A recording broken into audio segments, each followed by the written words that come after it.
পৃথিবীর মানচিত্রে এমন এক জায়গা আছে যেখানে পৌঁছাতে আকাশপথ নেই, সরাসরি রাস্তাও নেই, পাশের শহরও নেই।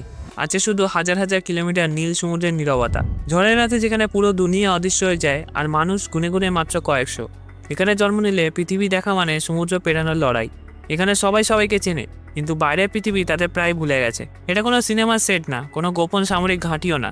এটা বাস্তব, পৃথিবীর সবচেয়ে বিচ্ছিন্ন বসতি, যেখানে আধুনিক সভ্যতা পৌঁছাতে পারেনি পুরোপুরি। আর সময় যেন থেমে আছে অন্য এক শতাব্দীতে। প্রশ্ন হলো, কেন মানুষ এখনও সেখানে থাকে? আর যদি হঠাৎ একদিন পৃথিবীর সাথে সব যোগাযোগ বন্ধ হয়ে যায়, তাহলে কি তারা টিকে থাকবে? আজ আমরা যাচ্ছি সেই বিস্ময়কর, নিঃসঙ্গ আর রহস্যময় জনপদের গল্পে। তাই চলুন শুরু করা যাক। এই বিচ্ছিন্ন জনবসতির নাম তিস্তান দা কুনাহা। এটি দক্ষিণ আটলান্টিক মহাসাগরের মাঝখানে, সমুদ্র থেকে প্রায় সম্পূর্ণ বিচ্ছিন্ন এক আগ্নেয়গিরিময় দ্বীপপুঞ্জ। চারদিকে শুধু অসীম সমুদ্র, কোনো প্রতিবেশী শহর নেই, কোনো কাছাকাছি দেশও নেই, এমনকি নিয়মিত বিমান চলাচলও নেই। এই দ্বীপটি একটি ব্রিটিশ ওভারসিজ টেরিটরির অংশ এবং প্রশাসনিকভাবে এটি যুক্তরাজ্যের অধীনে পরিচালিত হয়। তবুও বাস্তবে এখানকার জীবন সম্পূর্ণ আলাদা। এ যেন আধুনিক বিশ্বের বাইরে টিকে থাকা এক ক্ষুদ্র সমাজ। তিস্তান দা কুনাহা অবস্থিত দক্ষিণ আফ্রিকার কেপ টাউন থেকে প্রায় 2400 কিলোমিটার দূরে, ব্রাজিল থেকে প্রায় 3300 কিলোমিটার দূরে। আপনি যদি এই দ্বীপে থাকেন, আপনার চারদিকে হাজার হাজার কিলোমিটার জুড়ে শুধু খোলা সমুদ্র। কোনো সেতু নেই, কোনো বিমানবন্দর নেই। এখানে পৌঁছাতে গেলে জাহাজে কয়েকদিন ভ্রমণ করতে হয় এবং আবহাওয়া খারাপ হলে সেই যাত্রাও অনিশ্চিত হয়ে পড়ে। এই কারণে এটিকে প্রায় বলা হয় the loneliest inhabited place on earth. এই দ্বীপে বসবাস করে মাত্র 250 থেকে 300 জন মানুষ। সবাই থাকে একটিমাত্র বসতিতে, এডিনব্রগ অব দ্য সেভেন সিজ। এটাই দ্বীপের একমাত্র গ্রাম, একমাত্র জনপদ, একমাত্র কেন্দ্র। এখানে আছে একটি স্কুল, একটি ছোট হাসপাতাল, একটি পোস্ট অফিস, একটি ছোট দোকান আর কিছু কৃষি জমি ও মাছ ধরার কার্যক্রম। সবচেয়ে অবাক করার বিষয় হলো, এখানকার অধিকাংশ মানুষের পদবি মাত্র কয়েকটি, কারণ পুরো জনসংখ্যা কয়েকটি পরিবারের বংশধর। বহু প্রজন্ম ধরে এই পরিবারগুলোর মধ্যে বিবাহ ও সম্পর্কের মাধ্যমে সমাজটি গড়ে উঠেছে। ফলে পুরো দ্বীপটাই যেন এক বিশাল পরিবার। এখানে কোনো ব্যস্ত রাস্তা নেই, কোনো ট্রাফিক নেই, কোনো শপিং মলও নেই, কিন্তু আছে এক ধরনের স্বনির্ভরতা, পারস্পরিক নির্ভরতা আর প্রকৃতির সঙ্গে সরাসরি সংযোগ, যা আধুনিক শহরের জীবনে প্রায় হারিয়ে গেছে। এখানকার জীবনধারা আধুনিক শহরের মতো নয়। এখানে মানুষ নিজেরাই নিজেদের টিকিয়ে রাখে। মাছ ধরা এখানে প্রধান আয়ের উৎস, বিশেষ করে লবস্টার ধরা। এই লবস্টার রপ্তানি করে দ্বীপের অর্থনীতি সচল থাকে। পাশাপাশি মানুষ আলু চাষ করে, কিছু সবজি ফলায় আর গবাদি পশু পালন করে। অনেকটা পুরনো দিনের মতো, যেখানে অর্থনীতি পুরোপুরি টাকার উপর নির্ভরশীল নয়। ছোট আকারের লেনদেন, পারস্পরিক সাহায্য, বিনিময় ভিত্তিক সম্পর্ক এখনও টিকে আছে। এখানে কেউ খুব ধনী নয়, কেউ খুব গরিবও নয়, সবাই একে অপরের উপর নির্ভরশীল। পৃথিবীর দ্রুতগতির আধুনিক সভ্যতার বাইরে দাঁড়িয়ে এই জায়গাটা যেন সময়কে থামিয়ে দিয়েছে। এই দ্বীপটি তৈরি হচ্ছে একটি সক্রিয় আগ্নেয়গিরির চারপাশে। পাহাড়ের মতো উঠে থাকা এই আগ্নেয়গিরির নাম কুইন্স মেরি পিক, যে এখনও ঘুমিয়ে থাকলেও মৃত নয়। দ্বীপের মানুষরা জানে তাদের ঘর আসলে একটি জীবন্ত আগ্নেয়গিরির পাশে। 1961 সালে সেই ঘুম ভাঙে। হঠাৎ করে আগ্নেয়গিরি অগ্নুৎপাত শুরু করে। লাভা ধীরে ধীরে বসতিগুলোর দিকে এগোতে থাকে। দ্বীপের ছোট জনসংখ্যাকে দ্রুত সরিয়ে নেওয়া হয়, ব্রিটেনে নিয়ে যাওয়া হয় সবাইকে। কয়েক মাস নয়, প্রায় 2 বছর তারা নিজেদের দ্বীপ থেকে দূরে কাটায়। কিন্তু অবিশ্বাস্যভাবে লাভা পুরো বসতি ধ্বংস করেনি। পরিস্থিতি স্থিতিশীল হলে মানুষ আবার ফিরে আসে নিজেদের দ্বীপে, যেন তারা জানিয়ে দেয় এই আগ্নেয় দ্বীপই তাদের ঘর, ভয় নয়। কিন্তু প্রকৃতির চ্যালেঞ্জ এখানে শেষ নয়। এই দ্বীপে আধুনিক বিশ্বের সুবিধা প্রায় নেই বললেই চলে। ইন্টারনেট অত্যন্ত ধীর, এমন ধীর যে বড় শহরে মানুষ হয়তো কয়েক মিনিটেই বিরক্ত হয়ে যাবে।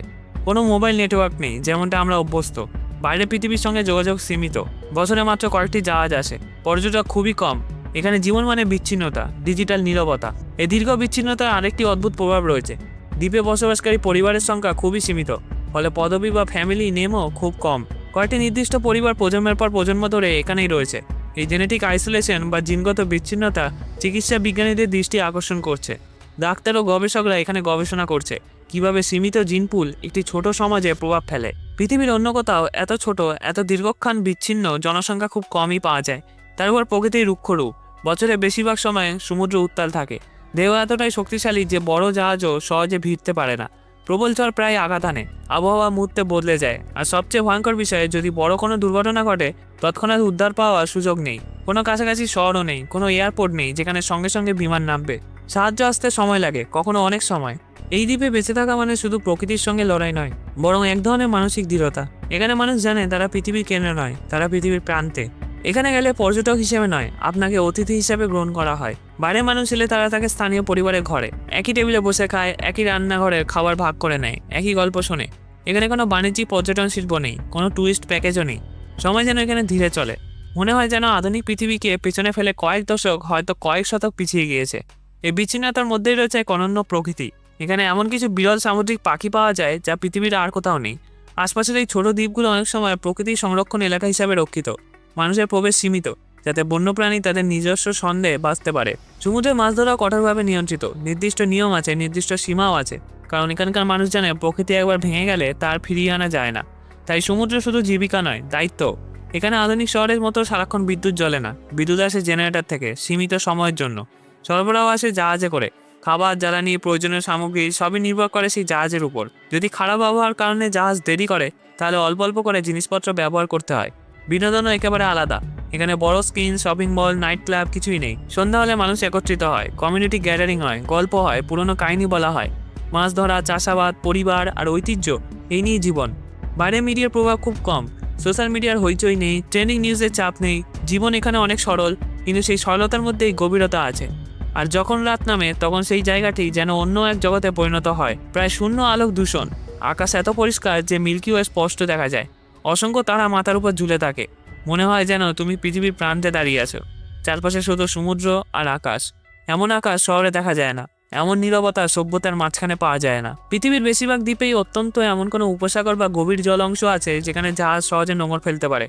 কিন্তু এখানে সমুদ্রতট খাড়া, পাথুরে এবং অস্থির ঢেউয়ে ভরা। বড় জাহাজ সরাসরি তীরে ভিড়তে পারে না, ফলে কোনো কার্গো জাহাজ এলে সেটি উপকূল থেকে দূরে নোঙর করে দাঁড়িয়ে থাকে। তারপর ছোট নৌকা দিয়ে ধীরে ধীরে খাবার, জ্বালানি, ওষুধ, নির্মাণ সামগ্রী সবকিছু তীরে আনা হয়। সমুদ্র যদি উত্তাল থাকে, ঢেউ যদি বেশি হয়, তাহলে সেই সরবরাহ পুরোপুরি বাতিল হয়ে যেতে পারে। কখনো কখনো আবহাওয়ার কারণে সপ্তাহের পর সপ্তাহ কোনো জাহাজ আসতে পারে না। এই দ্বীপে বেঁচে থাকা মানে প্রকৃতির সঙ্গে প্রতিনিয়ত এক লড়াই। এখানে অপরাধ প্রায় নেই বললেই চলে। আধুনিক বিশ্বের তুলনায় এটা যেন অন্য এক বাস্তবতা। এখানে কোনো বড় পুলিশ স্টেশন নেই, কোনো কারাগার নেই, কারণ প্রয়োজনই পড়ে না। সমাজ ছোট, সবাইকে সবাই চেনে। সামাজিক সম্পর্ক এত ঘনিষ্ঠ যে অপরাধ করার মানসিকতাই তৈরি হয় না। যদি কোনো বিরোধ হয়, সেটা সাধারণত কমিউনিটির ভেতরেই সমাধান করা হয়। বয়োজ্যেষ্ঠ বা প্রশাসনিক প্রতিনিধিরা বসে কথা বলে সমস্যার সমাধান করে। এটা আইনই নয়, সম্পর্ক দিয়ে টিকে থাকা এক সমাজ ব্যবস্থা। আরেকটা বিষয় আরও বিস্ময়কর, এখানে আপনি ইচ্ছামতো আসতে বা যেতে পারবেন না। এটি কোনো পর্যটন স্বর্গ নয় যেখানে কেউ হঠাৎ করে নেমে পড়তে পারে। দ্বীপে আসার জন্য আগাম অনুমতি প্রয়োজন। একইভাবে দ্বীপ ছেড়ে যাওয়াও এত সহজ নয়। পরিবহন সীমিত, আর প্রশাসন কঠোরভাবে নিয়ন্ত্রণ করে কে এখানে থাকবে, কে থাকবে না। এই কঠোর অভিবাসন নিয়ন্ত্রণের কারণ হলো ছোট একটি সমাজে ভারসাম্য রক্ষা করা। খুব বেশি মানুষের সীমিত সম্পদের চাপ পড়ে, সামাজিক কাঠামো ভেঙে যেতে পারে। তাই এই দ্বীপ তার জনসংখ্যা পরিচয় কঠোরভাবে সুরক্ষিত রাখে। এখানে কোনো বড় কনস্ট্রাকশন কোম্পানি নেই, কোনো আন্তর্জাতিক কন্ট্রাক্টরও নেই। যখন কোনো বাড়ির ছাদ ভেঙে যায়, রাস্তা ক্ষতিগ্রস্ত হয় বা জেনারেটরে কোনো অংশ নষ্ট হয়ে যায়, তখন বাইরের পৃথিবী থেকে কেউ এসে ঠিক করে দেয় না। এখানকার মানুষ নিজেরাই মিস্ত্রি, নিজেরাই ইঞ্জিনিয়ার, নিজেরাই শ্রমিক। কাঠ, লোহা, যন্ত্রপাতি যা আছে তাই দিয়ে সমাধান বের করতে হয়। কারণ দূরবর্তী দ্বীপে বিশেষজ্ঞ শ্রমিক পাওয়া কঠিন। দক্ষতা এখানে ব্যক্তিগত নয়, বরং কমিউনিটি ভিত্তিক। একজন যা জানে সে অন্যদের শেখায়। মেরামত এখানে শুধু কাজ নয়, এটা বেঁচে থাকার উপায়। এখানে আধুনিক ব্যাংকিং ব্যবস্থা প্রায় নেই বললেই চলে। কোনো বড় আন্তর্জাতিক ব্যাংকের শাখাও নেই। নেই ব্যস্ত এটিএম এর সারি। নগদ অর্থে চলাচল সীমিত, আর অনেক লেনদেনই হয় সহজ ও স্থানীয়ভাবে। সবাই সবাইকে চেনে, তাই বিশ্বাস এখানে কাগজের চুক্তির থেকে বেশি শক্তিশালী। ছোট অর্থনীতি, ছোট বাজার, কিন্তু টিকে আছে নিজেদের নিয়মে। বাইরের বিশ্বের জটিল আর্থিক ব্যবস্থার বদলে এখানে লেনদেন অনেক সরল। আর এই জনবসতিপূর্ণ দ্বীপের কাছেই রয়েছে এমন কিছু দ্বীপ যেখানে মানুষই বাস করে না। ইনঅ্যাক্সেসেবল আইল্যান্ড নামেই বোঝা যায় সেখানে পৌঁছানো প্রায় অসম্ভব। খাড়া পাহাড়, উত্তাল সমুদ্র আর কঠিন আবহাওয়া এটাকে মানুষের নাগালে বাইরে রেখেছে। একইভাবে নাইটেঙ্গেল আইল্যান্ড, এটিও প্রায় সম্পূর্ণ নির্জন। এই দ্বীপগুলো মূলত সংরক্ষিত বন্যপ্রাণী অভয়ারণ্য। বিরল পাখি, সিল আর সামুদ্রিক জীব এখানে মানুষের হস্তক্ষেপ ছাড়াই নিজেদের ছন্দে বেঁচে থাকে। এই বিচ্ছিন্ন দ্বীপপুঞ্জে সভ্যতার বন্য প্রকৃতি পাশাপাশি অবস্থান করে। একদিকে মানুষ নিজেদের হাতেই ঘর বানায়, রাস্তা ঠিক করে, অর্থনীতি চালায়। অন্যদিকে কয়েক মাইল দূরে এমন ভূমি আছে যেখানে মানুষ কখনো কখনো স্থায়ীভাবে বসবাস করেনি।